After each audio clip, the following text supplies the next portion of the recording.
Viewers, it's the 12th day of the West Asia war, and now there is a massive escalation. There are attacks and counter-attacks. We begin with some top developments from the Middle East, where tensions today are reaching literally a crescendo. Let's take a look at the top developments. First of all, there is a big escalation near the Strait of Hormuz. Iranian naval vessels reportedly struck near Hormuz. US basically saying that 16 Iranian mine lays have been destroyed. What we know is that White House also saying that there is a spike in oil and gas prices, which is going to be seen temporarily. White House though says there's going to be no major impact on oil prices. Washington calls India a good actor. That has led to a massive slugfest political war in India as well. US is planning a ground invasion of Iran. Is that true or not? Claims at least says a US senator. UAE, Iranian missiles intercepted. Now, we know that Prince Sultan Air Base also has been targeted. According to reports, Iran has deployed 2-ton warhead missile in a big escalation, and UAE's Ali Ras Al Khaimah has been targeted. So these are the top 10 developments. Remember, it's the 12th day of the war. It has entered a dangerous stage, literally, as many are calling it, dangerous waters. Why?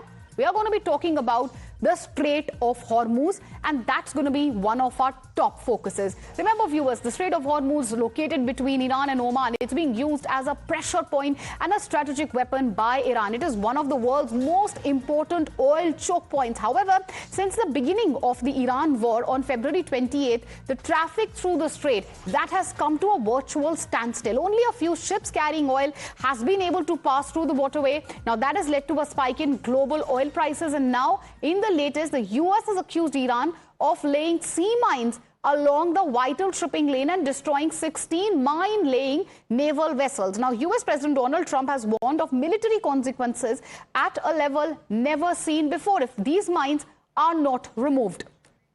Okay, and viewers, we're talking about the visuals. As you can see, the United States military claims that they have destroyed Iranian vessels.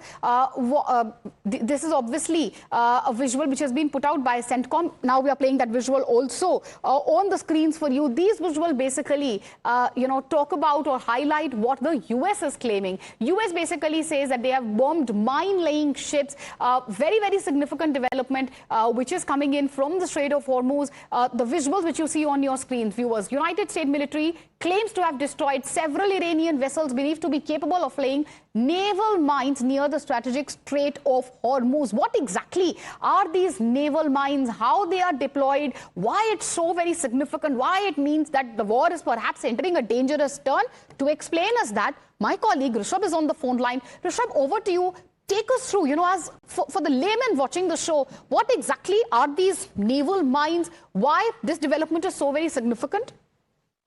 Well, see, one thing is very clear, Meenakshi. If we talk about this very development, till now the main issue was that there were projectiles that were being fired towards the ships or the vessels that would try and cross Strait of Hormuz.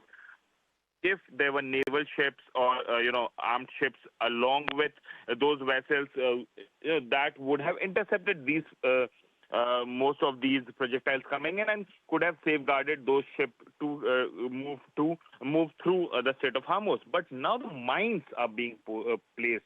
Also, no one actually knows what the exact amount of mines Iran possesses.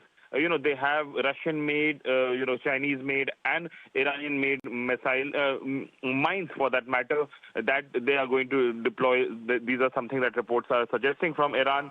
If that is happening, then even the naval ships would need time to clear the whole minefield. And at this juncture, a single naval ship of US getting harmed by these mines would be a psychological victory for Iran, and that will create huge pressure on US government back home as well.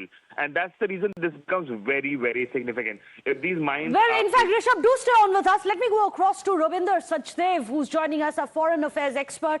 Mr. Sachdev, what do you make of this? Iran says that it is laying sea mines. How disturbing is it? US says that they have destroyed several of these sea mining ships as well. But what are sea mines? What is the extent of damage that they can wreak? Well, we cannot say, what's the extent of damage. I think that would depend upon the TNT or the explosive, explosives in those mines. But the issue to my mind is that it's not only the mines, right, which are basically explosive in the sea, under the water. The IRGC also has, speedboats or fast boats. Right. Some of them, they also have, like drones. These are underwater drones. Ukraine has been using them, remember, against Russia in the Black Sea. So you have the underwater drones also. You have these mines also. You have the fast boats also, which can do a kamikaze-like attack. So there's a combination of various, tools that Iran could use. And as your colleague Rishabh was saying, a damage or a severe damage to any one of the ships would be a great, not only a psychological, but in multiple levels, it's not only a failure, but the intensity of the warfare will increase. The U.S. can keep on bombing, let us say, the locations where it knows that these mines or a naval base is, from where these mine layers come, those small ships. And that's what the U.S. claims it has destroyed. But I think it will be very, very difficult to assure or guarantee that tankers or even, the U.S. Navy ships, if they decide to escort, even France is offering that it will offer its warships for escorting across the Gulf. I think it will be something filled with challenges. It's going to be filled with challenges. Unfortunately, several of the Indian ships are also stranded there around Strait of Hormuz. And yes, India is looking at how there should be some kind of naval protection given to them as well. Thank you so much, Ravinder Sachdev, for putting all of that into perspective.